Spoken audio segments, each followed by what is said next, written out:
Hey guys, it's CyrusofChaos. I'm here with Kamar Skeete, Michaela Joyce, Nick Harvey, and Malcolm Fields, and we're going to talk a little bit about some of the implicit racism that is present in sports in general and fencing specifically. So I've asked each of these guys to talk about a few stories they have of things that have happened to them in the community, and we're just going to go through these things because I think that in some cases, these things happen not because someone is explicitly trying to hurt someone, but it could come from just a sense of, or it could come from the person being ignorant. And so my idea in hosting this was one, to stop those people from saying those ignorant things, because once you make them aware of it, hopefully that will make the problem a little bit better. And also, if you see something going on that you weren't aware was a problem, you can put a stop to it. So, on that note, I'm going to have each of these guys introduce themselves and then tell a story or two about just some of the things that they've experienced. So, I think it would be best if we just kind of went in a circle. So, Kamar, would you like to start? Introduce yourself and then tell us a story. Well, my name's Kamar Skeete. I've been fencing for 11, 12. Wow, I've been fencing almost 12 years. It's been a while. There's a lot of situations and where racism is prevalent. There's been a few, there's been a decent amount internationally, but domestically, most of the racist interactions that that I've had come down to a lot of kids just repeating what their parents say. And so a lot of it stems from racist parents. Because I mean, like when you're 14, when you're 13, when you're 12, when like I have the brunt of racist comments, a lot of times, yeah, you should be held accountable, but a lot of times you're just repeating what you hear at home. So I've heard people say, I don't want to sit, like I don't want to sit in the car with him, like certain drivers that were just black, and you're like, why? Because you never know, things like that. Like you're 14, like realistically, you're not thinking that. That's what your parents tell you. But just a lot of negative stereotypes inherently about black people that they won't be forthcoming about, which is what makes it really dangerous because you never really understand who's who thinks what because they always put a front on, so to speak. But a Yeah. lot of times, a lot of comments get exposed accidentally, whether it be through like alcohol, like people drinking and then saying something, whether it be like through people's kids saying something. And so it's been a lot of just small racist comments throughout the years that have gotten a little bit better as fences continued, but are still there. Yeah. Okay. Michaela, do you want to talk about this a little bit? Sure. Hi, everyone. I'm Michaela Joyce. I'm a women's epee fencer, and I've been fencing for about 5 years now. So I've never really had any upfront racist interactions. Like I've never had someone like call me the N word in the fencing community or anything like that. But I have had a few interactions with referees where I've been told I was okay. So I'll just lay out the situation. I was fencing about, and there was a call that was made that could have gone pretty much either way, in my favor or not in my favor. So I calmly made my point to the ref on why I think the call should have went this way. And I was told I was being argumentative and emotional, even though I was just being super calm and just telling her my point of view. And then the next touch went by, and my opponent just started yelling at the ref, and the ref just told her to calmly go back to the line. So there's this problem where a lot of the times African American people are stereotyped as being argumentative and combative, and there's this trope of the angry black woman that's really, really problematic. And a lot of the times, as black people, we're told like, don't argue, don't do these things with white people. But fencing, it's kind of hard not to do those things and to succeed. And so I just think it's something people can watch out for, because a lot of the times people will do this unconsciously because they just don't recognize how they've been affected to have this stereotype, especially portrayed in the media and things of that nature. So I think if people just think twice before they think that they say something that could offend someone, I think that would change a lot. Yeah. I actually have a Hmm. story about that, which I'll talk about after we get to the other two people. But Nick, do you want to go next? Yeah. So just like what Michaela said, that's always been a problem for me for many years. By the way, I'm Nicholas Harvey. I'm a men's saber fencer, and I've been fencing for about 6 years. So at the beginning of when I started, my dad kind of had the same mentality about just like trying to protect me and things like that. So I really wasn't allowed to like yell and things like that. He told me not to because it would just further like give people a reason to say like, oh, like he's an angry like black man, even though I was only about like 10 years old. You know what I'm saying? And just like Michaela, in my interactions with refs and things like that, I've always had to like force myself to be extremely calm and things like that, so I don't like further the stereotype about black people. I feel like that's kind of a burden that black fencers have carried for a really long time of not trying to further a stereotype in a sport that we're really not like represented well in. We don't want a negative image of ourselves when we're like just kind of starting out and things like that. So like specifically for me, basically when I as just in any sport, when I compete, I get very worked up, get very emotional because I'm putting my everything into the sport, right? It's a natural thing to do. And yeah, and frequently like when I yell, like when I win and things like that, I've heard people say like, oh, why is he like acting like that? And somebody be like, oh, like you like you know why. You know what I'm saying? Just like those little like side comments, which is obviously insinuating to something that has to do with my race. You know what I'm saying? Yeah. When I'm talking to a ref, I can't get as worked up as my opponents, things like that. I have to forcibly calm myself down, so it doesn't happen. Like there have been many times where I've gotten just yellow carded just right off the bat. I'm about to go up and talk and just ask about a call, and I could be like as peaceable as ever. But I'll get a yellow card because they think I'm coming at them aggressively and things like that. But even then, I'm just trying to get my point heard, like I'm just any other fencer. Yeah. Malcolm? My name is Malcolm Fields. I'm a junior on the Notre Dame fencing team. I've been fencing for, I want to say, approaching 6 years now. And my experience with racism in the sport is, I'm glad that we brought up the topic of less explicit racism, because I find that in today's day and age and modern society, the racism that a lot of people face doesn't necessarily come in the form of being called slurs or being made fun of because of the color of your skin. It is these tiny little things that sort of add up that we may not notice. And while it makes it the most dangerous form of racism that we face today, it also makes it the easiest to fix because we can recognize these biases and these things that we say and correct them.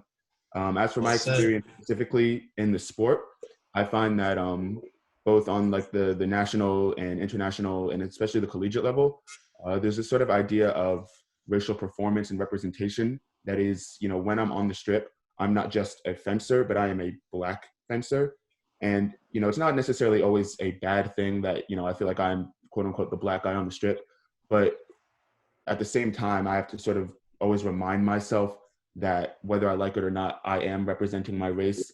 Like Nick and Michaela said, like I have to be careful about, lashing out at refs, because not only, am I a fencer getting angry at a ref, I'm a Black man getting angry at a ref, and he's going to see it that way at the same time. And, not only am I representing my school when I'm fencing, but I'm representing my school and the people that look like me when I'm fencing at the collegiate level. So it's just sort of this, idea that there are always all eyes on me because I look a certain way. And it's not necessarily, people looking at me in a hateful way all the time. It's just sort of like ways that people were raised just to view people that are different than them, that if you don't know a lot about somebody, you're naturally going to make assumptions about them.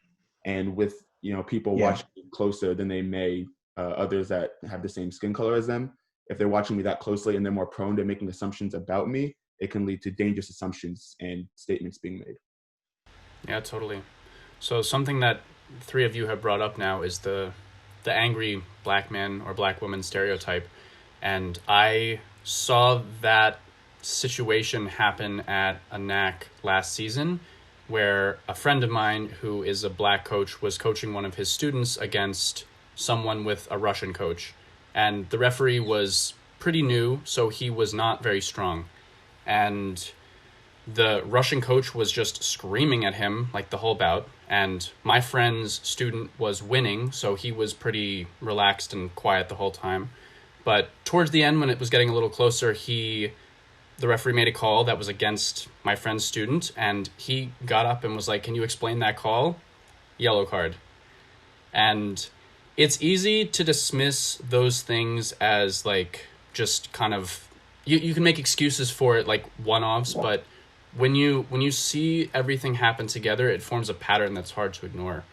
And by coincidence, I actually ran into him in a bar later that night, and I was talking about just how crazy that situation was, and he was telling me that he has to be exceptionally careful of how he approaches referees and asks questions because, one, that happens all the time, and two, if you are ever any more forceful than that, you could be labeled an angry black man. And just the fact that, like, in that situation, it was just so clear that one side was, like, given so much leeway and the other side was not, that, to me, that situation was really depressing. So, yeah. I think another thing that's important to realize, kind of like Kamar mentioned earlier, is that I think it's a learned behavior more than anything else. And with young kids especially, it can kind of be off the cuff because it's what they've learned from their parents. And maybe it's just they've never met a black person, so they don't have any other like contradicting information about them. So especially when it comes to young kids, it's important not to get angry at them, just kind of correct the behavior early, right? Whereas with someone a little bit older, it's they have less excuses as time goes on. So is there anything that you guys think that tournament organizers at the low level or the USFA at the high level can do to help stop these situations from happening, or control the narrative a little better? Anything like that from anybody? I think you can go, Nick. Yeah, so for me, I think just the first level, and you can do this at the national level, the international level, just at the local level, is just to realize just the biases that you have. You know what I'm saying?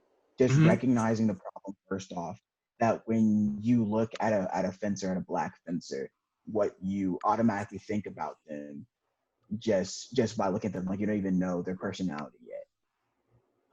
So realize like the biases you have against them, because they're a lot against us, and that we have to watch out for.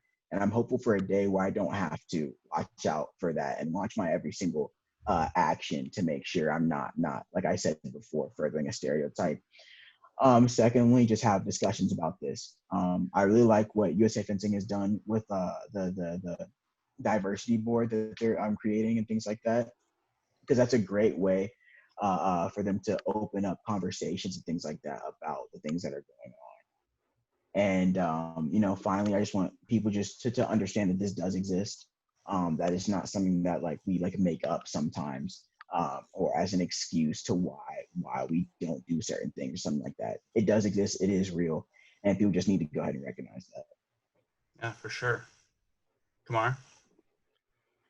I was I was just gonna piggyback on the idea that it is a good idea to have a diversity board, and also just more integration into the sport, because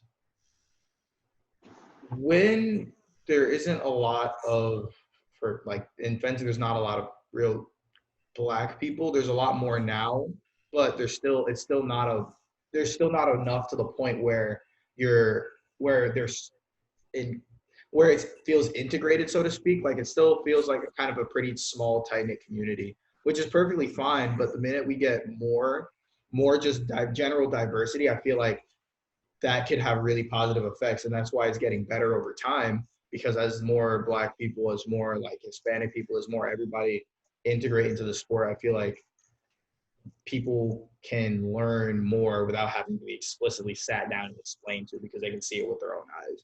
And I feel like in terms of, I don't know if the USFA does this, but in terms of dealing with complaints, I feel like if they had to go through a process to understand, well, is this a pattern of behavior that is happening towards minorities at a disproportionate rate? Kind of like they have to do with when they track police crimes and stuff like that, looking at the rate and if it's a pattern of behavior, because if it's one mistake, that's fine. Like people make mistakes in terms of like maybe they gave a card to the wrong person, right? But if they give the card repeatedly to the wrong person or the wrong group of people, Yeah. that can be an issue. And so I feel like that, like an internal sort of review, so to speak. Yeah, totally. Malcolm, do you have anything to say about this on a college level specifically? Yeah, for sure. Actually, speaking of a college level, I just got off the phone with Bucky Leach, foil coach at Notre Dame, and we were talking about ways that we could, make the Notre Dame fencing team more active in this struggle against racial injustice. Nice. And one of the big driving points that we had was, not really was having this sort of idea that you can't just be satisfied with yourself. It's about improving your community, right? So for the Notre Dame fencing team, we pride ourselves on having a very inclusive community where everybody should feel safe. But it's not just enough for us to have this, inclusive team. We need to take that extra step forward in making sure that the entire Notre Dame community is inclusive and active on issues like this. So when you translate that to the collegiate experience, right? It's not just enough for individual athletes or even like at NACS or stuff, individual athletes to say, I'm not racist or I can recognize and fix my biases. The next step needs to be taken in saying, okay, well, maybe those around me aren't necessarily as educated on the subject as they should be. And so as a member of this community, it is my duty to make sure that they are well informed of, whatever ignorance they may still hold and let go of that. So when we talk about it on a college level, when you become a college athlete, they're going to tell you this all the time, no matter what you do, you're representing your school. And that should be, an important driving force and motivation in encouraging this open-mindedness, because since you are a representative of your school, you don't want to create this negative image of ignorance and closed-mindedness around your school and this community. Yeah. Well said. Michaela? So one thing that I think USA Fencing can definitely do is, how we do workshops and things at NACS? Well, there are people who do diversity and inclusivity training for like a living. Their specialty is that. So if we could get someone to maybe come talk to the refs, maybe come even talk to fencers themselves, have an open workshop for people to attend, I think that would be extremely helpful. I also think something that would be helpful is also just getting more and more African American people, Hispanic people, just open up the sport, make the sport accessible for people of color. And I think that's something that's really starting to happen. But the problem with the sport, it's not as accessible as it needs to be for large numbers of people of color to participate and to win in the sport, which I think is something that's super important, which I'm starting to see a lot more programs to help people at least understand what fencing is and get to know about the sport, which is really nice. Yeah, that's awesome. So Kamar mentioned that there are a bunch of little, or actually I think a couple of you mentioned that there are a bunch of little things that are said which can be implicitly racist and damaging when they add up. Can you tell me explicitly what some of those things are so that we can start to get people to stop saying those things? For me, just off the top of my head, is crediting my athleticism to the fact that I'm Black. We participate in a sport that's also it's extremely athletic, but it's also a mental game and things like that. And attributing my success purely to the fact that Black people are supposedly more athletic or something is extremely offensive to me, because It undercuts the accomplishment. Yes, it dismisses like all my work and hard work and things like that, just to understand the sport of fencing, and the fact that they're also promoting a stereotype that's seen all the time in other sports. It's a massive problem. Yeah. I would agree with Nicholas there. When I first started fencing, they're like, oh, you picked it up so fast, you must have played basketball, or you must have done something else before fencing. And yes, I will admit I did play basketball, but I don't think it really had anything to do with my fencing abilities. I don't think that it helped it at all. Another thing I see is a lot of people say, oh, you speak well for a Black person. And to me, it's like, how do Black people speak to you? Like, Black people, we live God. everywhere. We live in every community. We are represented and we are seen everywhere. It's just, do you want to recognize that? That's what it really comes down to. For me, I think, and I had to have this explained to me at one point in time because I didn't understand it until I physically saw it. A lot of people just assume that to be Black is monolithic, but there's a lot of different ways to be Black, so to speak. Like, for instance, Nick and I are two different people. Like, we're both Black, we're friends, but we're not the same person because we're Black. And so a lot of people saying like, oh, well, you guys are only good because you're Black. I mean, like, no, we're good and we're Black, not because. The you speak well for a Black one, that's another one. Mine primarily is just people asking me to help them fight. I'm like, please don't. I'd rather not. I've had that a few times where people just assume I'm really good at fighting because I'm Black. I'm not good at fighting because I'm Black. I just learned how to box a while ago. Like, I'm not good at stuff because I'm Black. I'm Black because I'm Black, and I'm good at stuff because I practice. And people tend to associate all of them with, well, Black people are just good at this, so you're just good at this because you're Black. Like, effectively saying you were born good and you didn't work for it. Yeah. And then another one for me is when people say something like just racist, like straight up, there's no other way of saying, just be like, oh no, I was joking. Like, there's no way you can say something like that and then say it was a joke, because it's just offensive. Like, it's not just saying something that is like, oh, just like a little like edgy or something like that. It's something that's been a problem in the community for a number of years, and then you're making fun of it. You know what I'm saying? Oh, how often does that happen? All the time. All the time. Jeez. Basically, anytime our age, when someone says something that's racist and then we say something, they'll be like, oh, I was kidding, I was being sarcastic. And they only say that after we say something. Because if we didn't say it was racist, they wouldn't have been like, oh, it's a joke, as a defensive mechanism. Yeah. And just when he says something misogynistic, racist, homophobic, if the reaction is not good from They're joking. People, then they're joking.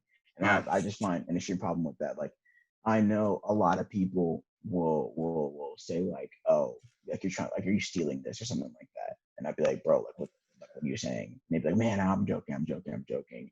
Or if I'm like eating a certain food, it'd be like, oh, well, you're eating that like because you're Black, right? And I'd be like, nah, like, it's good food. Like, nah, man, I'm joking, I'm kidding around. Like, another that goes back to something. When I hear that, sorry, my bad, Dave. That goes back to another story that I have from a while ago. In the community, it's to a point where they also since they have a lot of pre-existing biases, my mom had to explain to me, like, if somebody like has their purse down, you get up and you just walk away. Like, get up and leave. Get up and literally just get up and walk away, because if something goes missing, it will be your fault even if you took nothing, and you don't want to go through that because you're not going to win. So just leave. And for the longest time, I thought like that's what everybody had to do. And I was like, wait, she's sitting next to a purse that isn't her. And then I was like, okay, I see what this is. Yeah. We have as Black people. My bad. Go ahead, Malcolm. No, I was just about to say, back when Kamar said, being Black isn't monolithic. There are a bunch of different types of Black people. A lot of the times I feel like people forget that there is no, I mean, obviously there's a Black community in fencing, but there is no, community of Black fencers. Like, we don't all gather in one spot and discuss how we're all going to act, what we're all going to do. And a lot of the time, it seems like something that's obvious, but people might not realize it. Like, I've been asked sometimes, why does PWF have so many Black people? And it's like, first of all, I'm not even a part of Peter Westbrook Foundation. Second of all, how am I supposed to answer that? So it's just, the idea that because the sport is not very diverse, that all of the Black people in the sport must know each other in some way, which, we know obviously isn't true. And obviously we don't all think the same way. We don't know everything about each other. And I think part of that might just come from people looking for answers, right? They know that they don't know a lot about people that may not look like them or sound like them. And so, they turn to somebody who doesn't look like them for an answer, but it's the way that they go about learning more of people who are different from them that sort of just comes off as ignorant. Like, I'm sure that, there was no harm meant if they ask, do you know so-and-so? Like, do I know Kamar? Do I know Nick? Do I know whoever? But it's just sort of like, why would you specifically ask me that if this is the first time that we're meeting? Going back to the PWF concept, a lot of questions I've had about PWF, one, people assuming I went there. Like, no, I live in Atlanta. Two, like, yeah, we're from Georgia. We're from Georgia, we're across the country. Also, a lot of, my mom pointed this out to me a while ago. It was the reaction that people had to that PWF, which is a predominantly African-American club, and their response to them cheering on their teammates, being supportive, et cetera, et cetera, et cetera, where how they almost kind of get looks at, and people look at them from afar and kind of, you could tell that they're uncomfortable by the support that they're giving their teammates. But when You mean because of the cheering, like when someone is fencing? Yeah, literally just the cheering or literally just the support that they're providing on strip versus they could be doing it against another club, and everyone, it's usually all eyes on PWF if you look. And my mom pointed this out a while ago, and that's one thing that I've realized, like, sometimes it's not even saying, you don't have to say anything. It's just your reaction and how you present yourself in the presence of really just a club supporting a club. It's not much deeper than that, because like, it's not a race thing at that point. It's just literally a club that is predominantly Black people supporting their teammates. And I don't know what it is with, like, what it is there that makes people so uncomfortable, but it's literally just support.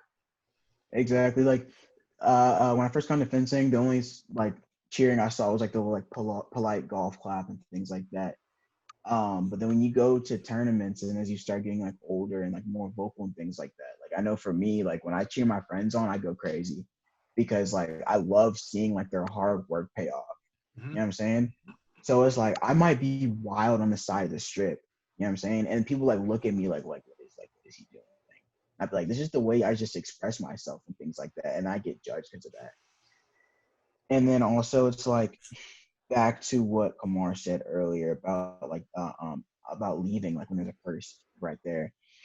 We as Black people just have a set of rules that we have to follow that's taught by our parents for us to avoid getting in trouble. And these rules are rules that are pretty unique to us. Like I know in my interactions with just authority figures in general, and I apply that to refs, I apply that to coaches at tournaments, just so that I'm seen as somebody who's polite and respectful, even though I'm already like that. But you have to up it a little bit because of they already have a bias against you from young. It's like you have to work twice as hard to basically be viewed as the person you actually are in any capacity. Yeah. Yeah, definitely. And for sure, I just want to touch on something Malcolm said about how some people just don't know and that they're trying to ask, but they're just not doing it the right way. I just want to give an example. So someone who has a question, I just want to make it clear that it's okay to ask. It's how you do it. And an example of how you can do it is say, hey, Michaela, I don't quite understand this. Could you explain it to me so I can learn a little more? And so that way, maybe I can recognize my own racial biases and get rid of them. I think, and I've had a lot of conversations with my peers, especially during this time. And a lot of my friends are recognizing that, hey, I have this racial bias. Hey, I have this stereotype. Michaela, can you help me? And I think when you view it that way, you'll get a lot more positive change done. And it's okay to recognize that you have a problem, but it's not okay to not try to fix it.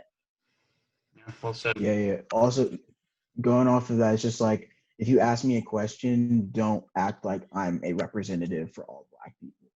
Yeah. Because like what both Kamar and Malcolm said, we're not all the same people. We share a lot of things. We share a lot of our culture and things like that. However, I'm not gonna know every single thing about Black culture purely because I'm Black. Because it varies. Black isn't monolithic. Black in someone's neighborhood might be different than Black in mine.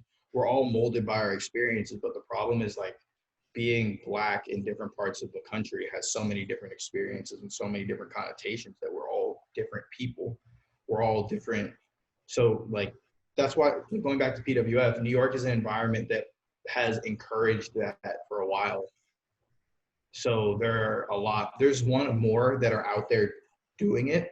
And two, the culture is different than necessarily in the South, where it's more recently starting to become common. Yeah, definitely. Yeah, one thing I want to say is, just like if you were trying to figure out some information, this is just an analogy, for a paper that you're writing, you wouldn't go to one source. If you're trying to fix your racial biases, don't just talk to one African American person. Talk to multiple, listen. And I think it's a big thing if people who aren't people of color would just take the time to listen and listen to the stories, this problem would have been solved a lot faster. And I just want to tell anyone who's watching this that if you have a question, feel free to come talk to me. I'm available. Yeah, we don't bite. Yeah. And we all share that same sentiment. If you have a question, just go ahead and ask. I know Malcolm in this past week, he's been posting on his Instagram story, like, hey, like, slide up if you have a question and things like that. And that's been like really great, because I know people have actually been like tapping in a lot and giving him questions, and he always answers with empathy, always answers with understanding. I will So be that's been posting really a link. I will be posting a link to every one of your Instagram in the information if you guys. Yeah, just send me a DM if you have any. Yeah.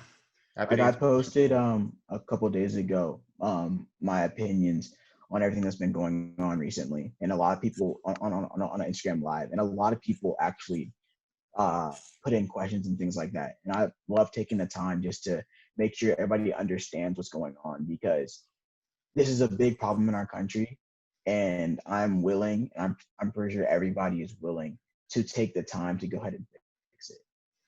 Yeah, I think another problem I'm seeing is a lot of people are just genuinely scared to say something I'll think that they're racist or something. But I just want to let people know that if you're respectful and kind with how you ask, like we talked here today, your conversation stays between us. And I'm sure that applies with everyone on this call. For sure. Yeah. I mean, just like, whenever I talk to somebody, I tell them, like, just like how you don't know everything about me because you're not me, you're not in my shoes. Same way, I don't know everything about you. I'm not you. I'm not in your shoes. And unless you are in somebody's shoes, unless you can directly identify with them, you won't fully understand your experience or their experience. And that's impossible. So the best thing that we can do is just hold discussions like these, talk about your experience, empathize with people, and understand that people, grew up differently. They're from different backgrounds. And just because they may not see things the way that you see them, doesn't mean that they have any hatred or malice towards you. But if we're going to fix an issue such as racial injustice in America, we all need to be on the same page first. Absolutely. Traveling, oh, my bad. I was just going to say that traveling, me personally traveling and making friends all over the place, and just having sit-down conversations with people, it really makes a difference. I've met all kinds of people, from people that are naturally really accepting to really, really, like, off the bat, really racist, like pretty much borderline Nazis. And we've all been like, and they all just asked me the questions that they've had. And I was like, well, that's not necessarily the case. And eventually, one thing I've gathered is a lot of it boils down to people expecting Black to be monolithic. All Black people that look the same are going to act the same. That's not the case. How I act is not necessarily because I'm Black, but it's because of how I act, and I just happen to be Black. There's no direct correlation. And when people communicate and people aren't afraid to ask questions and people aren't afraid to have discussions, it can clear up a lot of bias. And I promise it's not if you just ask, you can get answers. Questions lead to answers, not necessarily all in a bad way. Like, you can get good answers, you can have good discussions, you can really learn more if you want to learn more. The problem is a lot of people don't want to know more, and so it's hard to help them. I think it's an important point to reinforce that this is not anything other than a learned behavior, and sometimes it just stems from the fact that you don't know anyone from that community. The only thing that you have to go on are biases and things that you've heard about it. And so then, like, once you meet someone in that community, you kind of stop thinking of them as like a Black person or a gay person and just start thinking of them as a person, because now you have something tangible that you can actually, you know, you can actually integrate into your experience. For sure. Like, I live in a predominantly white neighborhood and white community.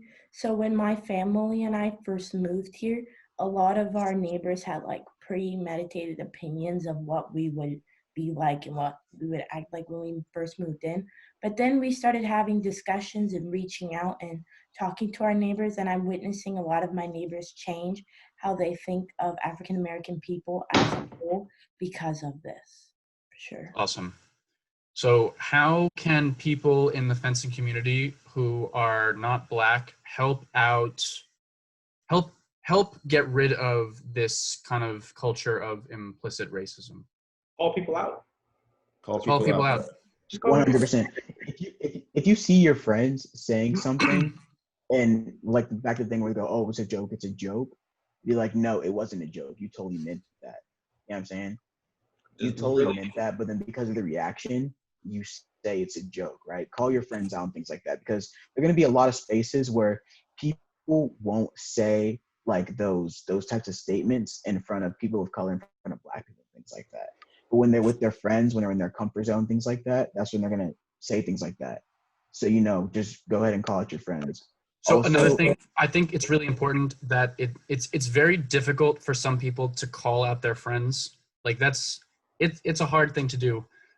So I think say like if the person is like, it was just a joke, you could just tell them that was not an appropriate joke to make, or I don't think that was funny. You don't call them a racist to like get that behavior to stop. In my opinion. Yeah, just bring light to that's not okay. Yeah. Yeah, totally. I would say educate them is most important, right? If you're going to call somebody out, call them out, like especially your friends, because if they are your real friends, they will listen to you, right? If you feel a certain way about something, even if they don't completely understand it because that's just not the experiences that they've had, they will at least put in an effort to understand why you feel a certain way about a certain issue. So it comes with, if you feel really uncomfortable about something, tell your friends, hey, I don't like that you said that. That didn't make me feel good. And here's why. And then, take the time to listen to them also. They might say, oh, okay, I apologize. I didn't understand that you felt this way in the past. Maybe I talked to other people like that and it was fine with them. But I understand now that the experiences that you've had will reflect on how, how you may perceive what I say and what I do. And therefore, you can make a more conscious effort to be more inclusive. Yeah.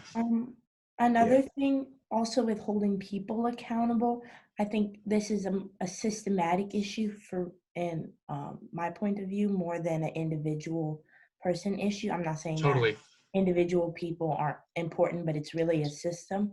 Hold organizations accountable as well.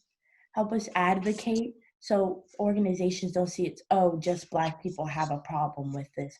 Let organizations see, no, a majority of our members have a problem with this. Don't just resort to holding individual people accountable. Hold systems and organizations and groups accountable.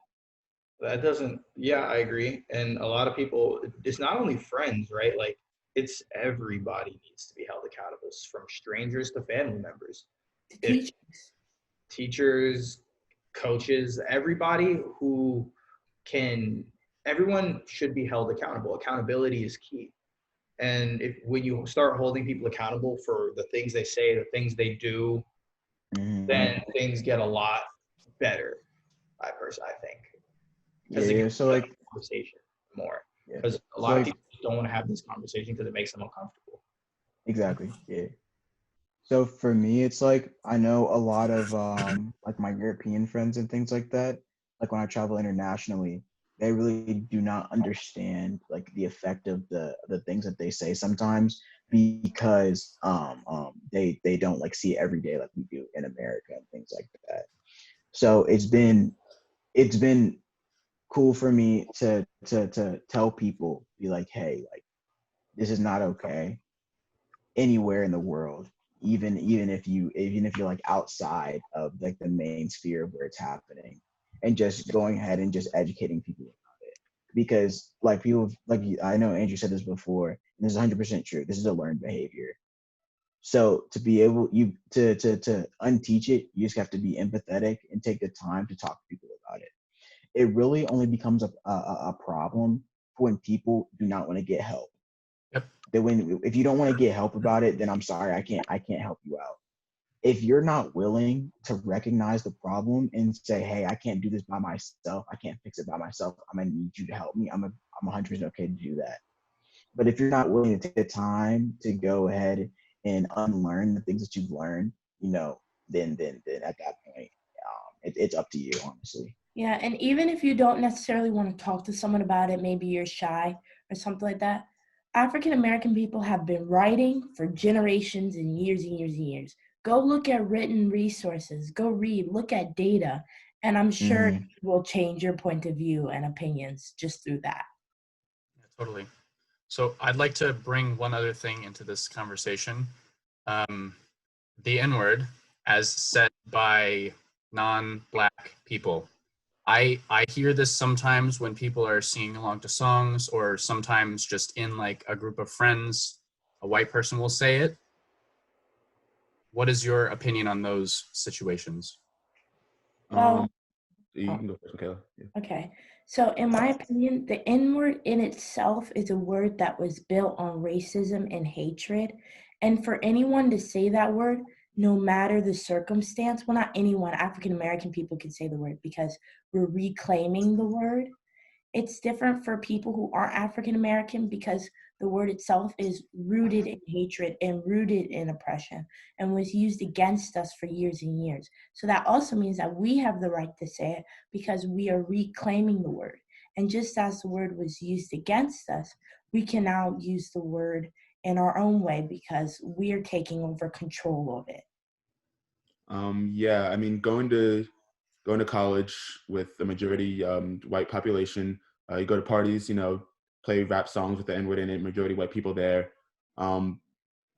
It's sort of a weird vibe sometimes because whenever the N-word might come up in the song, you can tell people are looking at you like, is he okay with me saying it? And I'm not going to yell at 100 kids packed into a house, right? But I think it's important to understand your audience, right? Understand that if there's even one Black person at the party and the N-word is in the song, probably not a good idea to say it. And there's this idea, like the N-word pass, like, oh, my Black friend gave me the N-word pass. Well, I'm glad that your Black friend feels comfortable enough with you and you have that type of relationship where, you can just use it as any regular word, but understand that not all Black people are the same, right? And we talked about that already. So if your Black friend is okay with it, okay, that's between you and him. I have nothing to do with that. But it's not a universal principle, right? It's not like, oh, it's always okay if it's in a song, or it's always okay if somebody's my friend. And like Michaela said, it's a word rooted in hate, a word rooted in discrimination, and Black people are now reclaiming it as a term of endearment almost. It's weird to say about the N-word, but yeah, reclaiming it.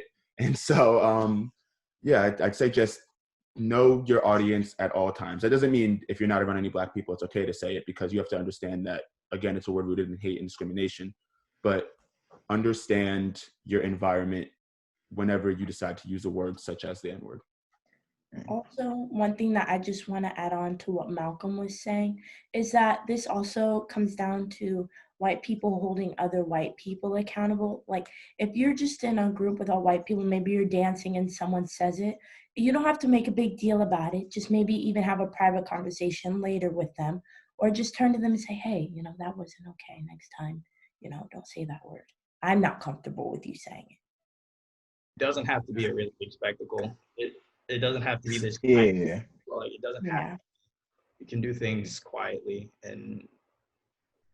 Honestly, sometimes that's the best way. It's easier for you as the person calling them out because you don't make a scene, and it's better for the person who was doing it because, again, it's not like a humiliating thing for them. So, sure, yeah. For me, when I was younger and things like that, like non-Black people would say it around me, you know what I'm saying? And honestly, like, I wouldn't even react to it sometimes because, I was just like so just in shock about it. And sometimes I was just in a place where I felt like, I couldn't call somebody out about saying it, but now as I'm grown, I'm more mature and things like that. And also in most spaces that I'm in, I have a more powerful voice. I know I can say this with pretty much confidence, if you're not a Black person, don't say it. That word was used to subjugate us, to put us down for centuries and things like that. And now, like Michaela, like Malcolm said, we're reclaiming it back, like it's our word and things like that. I know for a fact that, with my friends, I've just like Malcolm said, it's a term of endearment, you know what I'm saying? Because, it's our word now. But when a non-Black person says it, it is not, it is used back to the way it was used during slavery, during the civil rights movement, even to this day, for when white people say it, it's a term of hate when it comes to them. You know what I'm saying? So at that point, if the final opinion, if you're not a Black person, don't say it. Even in a song, regardless of the context, just don't. Even in a song, regardless of context, I know when I'm with my parents and I'm rapping, I'll blur out. I won't say a single curse word. You know what I'm saying? If I can do that, y'all can blank out one word in a song. Yeah, it's that simple. I mean, the history of the word goes far beyond whatever song it's in. So I think it's just, don't say it. Simple as that. And I agree with Nicholas, as he was saying, like, when you grew up with around your parents, sure, most people, like, when they heard their parents curse, that doesn't mean they would just go and curse like their parents do. It's not hard if you teach yourself that it's not right. And a lot of the times, if you know it's not right, it won't feel comfortable. You saying it won't feel comfortable. It won't be a natural thing for you to say if you teach yourself that it's not a right thing to say. Yeah, totally. Is there anything else anybody wants to say about anything we've talked about before we part ways today? I just want to reiterate, please ask questions. We really like to ask questions. A lot of this would change. A lot would be different if people just asked questions. And I just ask questions and sorry, I cut you off. I know you finish. I was going to say ask questions, and it's very important that we just have a zero tolerance for any sort of racial injustice, racism in general. So, even if you see your friend maybe any microaggressions that they may be committing, just say that's not okay. Plain out. No, there is no, oh, they're my friend, or oh, I've known them for a long time. It's okay to call out people that you know and encourage them to be better. But we need to have a zero tolerance for this type of behavior and these types of attitudes. And I just wanted to thank you, Mr. Andrew, for giving us this platform to talk to other people today, and especially giving us this platform to let people know what they can do, because that's really how we're going to make positive change in this community. And thank you so much again. Yeah, of course. I know this is a hard topic to talk about, and I was saying before, like, each time there's some instance of violence like this in the country, I hope that it's going to be the one that changes things. And to date, that hasn't happened yet. But this one really feels different. Everyone is so much more outraged about this than, like, collectively than it has been in the past, that I really think that if everyone just makes a big push now, hopefully we can get something done to change the way that this is. And so, I mean, thank you guys for being willing to talk about this and share your experiences about it. And during the course of this conversation, we've talked about things that you a viewer might say or might think or say that you didn't even realize was offensive. Just don't say or do those things. And if you see someone else saying or doing them, it doesn't have to be a public spectacle like we talked about, but just please put a stop to it. And, like, let's create a better culture within our community and just, be better people towards each other. So, exactly. Guys, thank you so much for joining me today. Yeah, thanks, Andrew. Thank you. Yeah, thank you for having us. Yeah, of course. Thanks for having us.